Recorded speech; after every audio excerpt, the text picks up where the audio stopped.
Situé à l'ouest de la région du Sud Cameroun et traversant les départements de l'océan et de la vallée d'Intem, le parc national de Campoman, qui a la forme de S, couvre une superficie de 264 000 hectares. Créé le 6 janvier 2000 au titre des compensations environnementales du projet Pipeline Tchad-Cameroun, ce vaste territoire aux splendeurs naturelles tant convoité bénéficie de ce fait du soutien financier de la Fondation pour l'environnement et le développement au Cameroun, en abrégé FEDEC, depuis 2003 pour la mise en œuvre de ses activités de gestion. La diversité de sa faune y est étonnante. Le voyage vers cette localité exceptionnelle où une série de baies dessine le paysage et trace la route vaut à lui tout seul son pesant d'or. On y accède sans trop s'éloigner de la mer. Ce parc, qui fait partie des richesses naturelles et fauniques du Cameroun, est un véritable réservoir de la biodiversité avec plus de 1500 espèces végétales dont 114 sont endémiques, 390 espèces d'invertébrés, 249 espèces de poissons, 80 espèces de grands et moyens mammifères, 122 espèces de reptiles, 302 espèces d'oiseaux. Le parc et sa région périphérique abritent des espèces menacées telles que l'éléphant, le buffle, le gorille de plaine, le chimpanzé, le mandrill, la panthère et le pangolin géant. Les plages d'Ebodje et Campo Beach sont des lieux de vie terrestre pour les tortues marines, lieu par excellence de la nidification, la ponte et surtout un lieu de nourriture. Cette richesse exceptionnelle est malheureusement soumise à diverses pressions du fait principalement du braconnage multiforme dont les plus pratiqués ici restent le braconnage transfrontalier, le braconnage commercial et le braconnage de subsistance. S'ajoute celle relative aux nombreux projets de développement. Au vu de l'augmentation de la population, c'est-à-dire le boom démographique qu'il y a actuellement dans l'UTO, suite à la venue des projets structurants comme le barrage hydroélectrique de Membele, les sociétés EVCAM et Socapal, ainsi que le port en eau profonde de Kribi, nous sommes aujourd'hui sous une pression vraiment plus accrue des braconniers qui s'introduisent dans le parc et mènent des exactions sur la grande faune.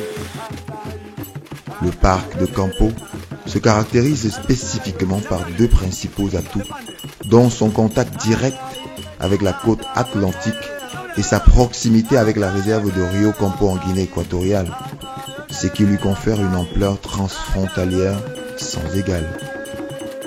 Un rôle important incombe donc au service de conservation, celui de protéger les ressources naturelles dans leur intégralité, tout en mettant en exergue le lien nature-population, projet structurant, conservation de manière plus associative. Ainsi, une unité de production est ainsi mise en place par le conservateur administrateur du parc. En tant que chef d'unité de protection, nous menons différents types de patrouilles, à savoir les patrouilles de route, où nos gars patrouillent le long des axes routiers pour traquer les braconniers, ceux qui circulent sans autorisation. Il y a également les opérations coup de poing qu'on mène pour aller traquer les braconniers dont on a identifié lors des patrouilles de surveillance de notre aire protégée. Il y a également les missions de surveillance du territoire où nos gars patrouillent à l'intérieur des aires protégées pour identifier tous les indices de présence humaine. Mais il faut ajouter qu'avec la mise en œuvre de SMART et CyberTracker, on est en train d'implémenter une autre façon de faire les patrouilles, à savoir patrouiller, faire la lutte anti-braconnage au même moment qu'on fait le suivi écologique.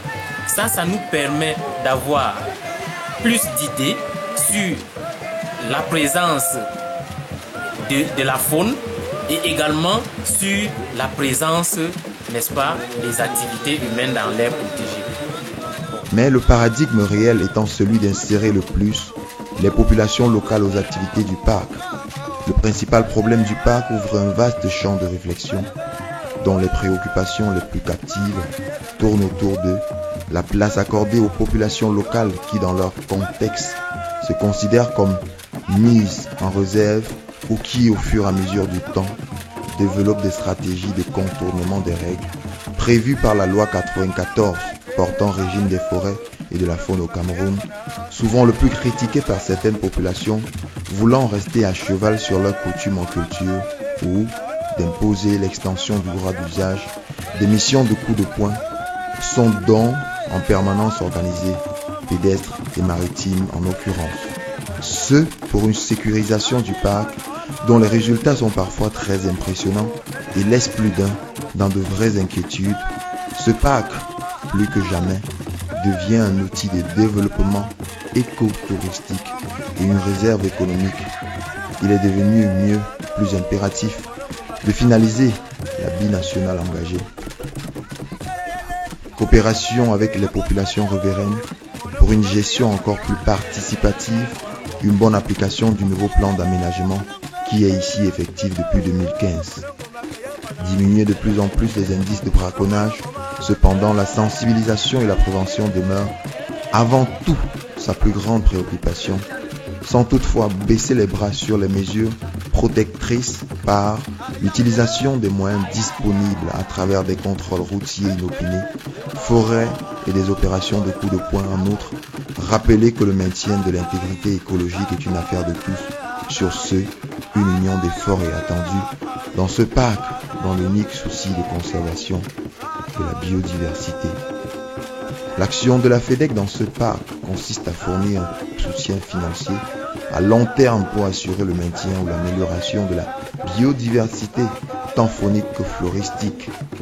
Pour atteindre cet objectif, la FEDEC travaille en partenariat avec la World Wildlife Fund for Nature, qui est son agence d'exécution sur 4 principaux programmes, à savoir le plan d'aménagement qui définit les grandes orientations dans le parc national de Campo-Man et sa zone périphérique, la gestion du parc et des zones périphériques étant assurée par un conservateur assisté de 59 personnels et 4 surveillants locaux, répartis respectivement en 5 secteurs: Campo, Man, Acom 2, de Man, Acom 2 et Niété sont inexistants, ainsi que les logements du personnel de l'ensemble du parc.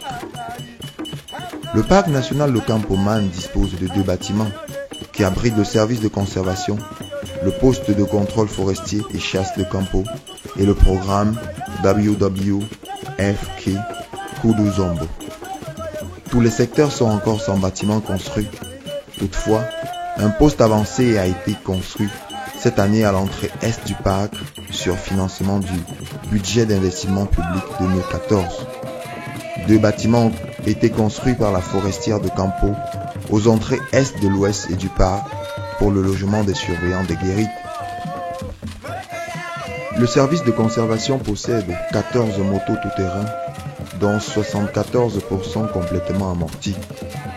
Il a reçu un matériel constitué de 10 tentes, 12 GPS, 4 unités cyber-tracker, 40 matelas mousse, 5 sacs de couchage, 40 sacs à dos, 10 kits de bivouac, 20 gilets de sauvetage et 12 boussoles du WWF au cours de l'année 2014 sous financement conjoint RAPAC et COFAC 5. Dans le même ordre d'idée, le parc a été doté d'un matériel constitué de 2 desktops complets, 2 imprimantes, 5 paires de radios talkie-walkie, 3 GPS, 3 smartphones, un laptop, 2 régulateurs de tension, 30 matelas gonflables de camping, 30 sacs à dos, 30 gourdes, 10 boussoles, 10 paires de jumelles de vision nocturne, 10 paires de jumelles diurnes, 30 paires de bottes, 5 tentes de split place et un rétroprojecteur. Le programme WWF Kudu Zombo dispose de 2 véhicules Land Cruiser, dont un en bon état pour ses activités. Les ressources financières gouvernementales du Parc national de Campoman proviennent du budget de fonctionnement et du Fonds spécial d'aménagement et d'équipement des aires de conservation et de protection de la faune et du Fonds commun. Cependant, ces fonds sont difficilement mobilisables et 20% de ce budget sont retournés au Trésor sous forme de taxes sur valeur ajoutée. En plus des ressources gouvernementales, le parc reçoit le soutien des partenaires internationaux et nationaux, en l'occurrence le FEDEC, la Fondation SEGRE, Linking Future, RAPAC ECOFAC, PCFC, EUWW Network, à travers le WWF et des partenaires locaux tels que EVECAM, WICHMA, ONG local, à l'occurrence le CEPFILD, SEDGE, SDD, APET, le CADER, le FODER, RAPID, ADEBAGO et l'ONED. Toutefois, l'application saine et transparente du projet d'aménagement du parc, articulé autour des programmes spécifiques, laisse penser que cette vaste superficie a de beaux jours devant lui.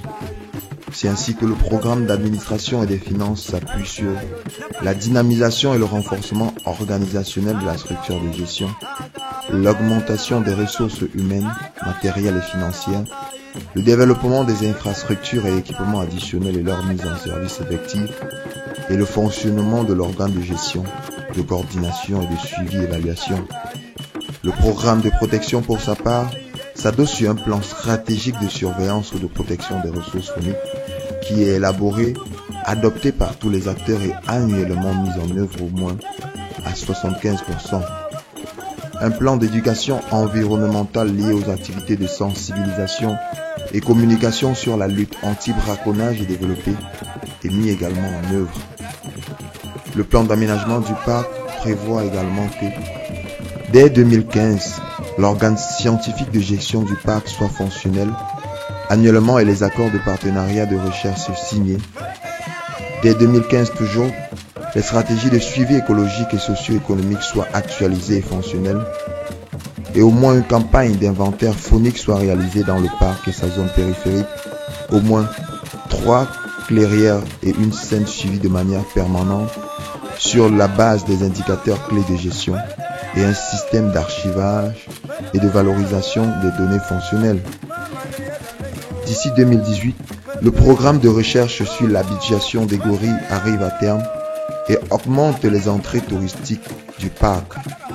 Dès 2015, un système de monitoring des activités d'exploitation forestière et minière et des grands projets génèrent actuellement les tendances sur leur évolution dans l'espace et leur impact sur la faune et son habitat. Dès 2016, une stratégie de suivi des PGES, des acteurs prenant en compte le parc, soit élaborée et mise en œuvre. D'ici 2017, une stratégie de gestion des conflits homme-faune soit mise en place et implémentée. D'ici 2019, un système de renseignement des indicateurs clés de développement soit fonctionnel et les données valorisées à des fins de gestion. D'ici 2016 également, qu'une stratégie de suivi des PGES, des acteurs prenant en compte le parc soit élaborée et mise en œuvre.